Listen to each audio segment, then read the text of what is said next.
Hello everybody, I'm Sam Pasco with KXSF Sports. I'm joined by Rockies manager Bud Black. Bud, thank you for taking the time with us. You got it. Great to be here. I wanted to first ask you about how you've seen the game change. You've been in this game since most of your players weren't even born. Player, coach, manager.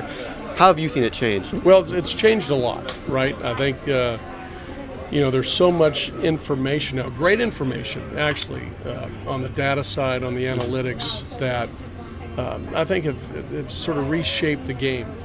The game itself is still the same game, right?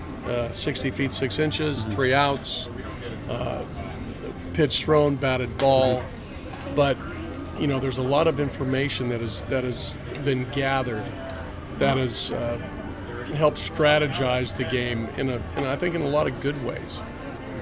There's another thing I think. If you look at the modern day athlete, that has changed. Players are bigger, stronger, faster than in my generation and generations before. So I think the overall talent pool is better. I mean, I hate to say it. There's great players in my generation, no doubt. Hall of Fame players, tremendous players. But we're seeing pitchers' velocities creep near 100 miles an hour. Pitchers are throwing the upper 90s. You're seeing power exhibited by players. The speed of the game is faster. So, I think that the athlete is better.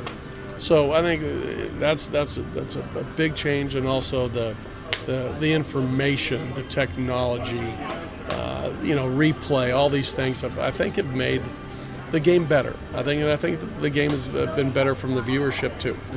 Being a manager, in today's game, the game hasn't changed, but the approach of scoring and winning games with home runs now, does that change any of your philosophy or approach of attacking games or constructing lineups? Well, a little bit, for sure. I think that, obviously there's been some, a lot of, a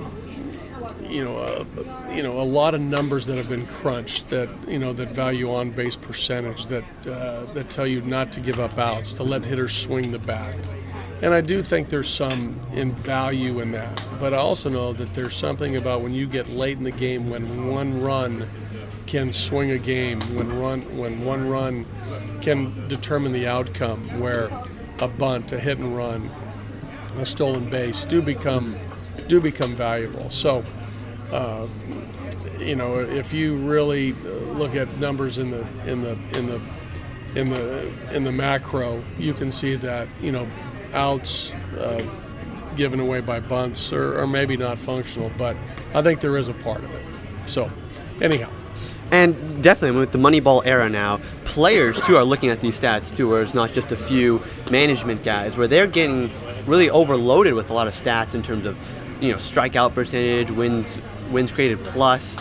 Do you think that's a benefit to the players, or do you think it's more of just kind of go out there and play? Well, I think if you look at 750 players in the big leagues, during the course of the season, not all 750 are on their computer looking at numbers. Yeah. There are a number of guys who use it to their advantage, who can understand it, who can filter the data, and figure out maybe something that works for them, right? That whether it's a pitcher or a hitter.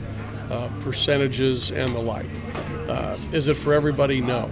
And I know players that who stay away from that. They don't want to become paralyzed by analysis. So, but there is a component that I think it does work for certain players who are able to comprehend it and use it usefully.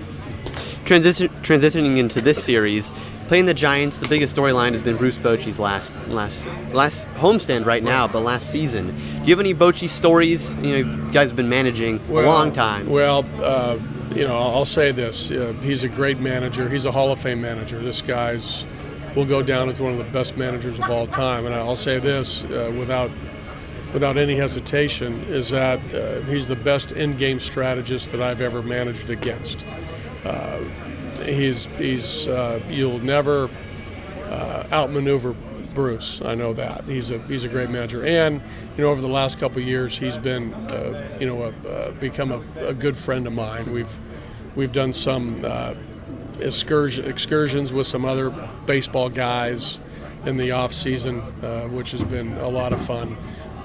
We had one funny story. We were up in Jackson Hole, Wyoming, and we were on a chairlift doing some skiing.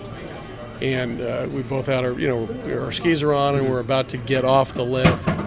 Boach stumbled, hit his head on the back of the chair. Skis went everywhere. I fell over. But it's something that we sort of laugh about when we both went down on the chairlift in Jackson Hole. So And good moment. last question here before I let you go. Any fun off-season plans, real quick? Anything planned? Nothing out of the ordinary. I'm going to head back home to Southern California.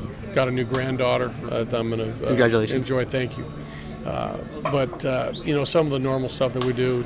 I mean, not a lot of traveling. We travel so much during the season, but I'll do a little bit. I might do a little skiing, might do a little fly fishing, play some golf, and obviously stay connected to the Rockies. There's still a lot of work to do in the off season, but we can do it via phone, via email, via text.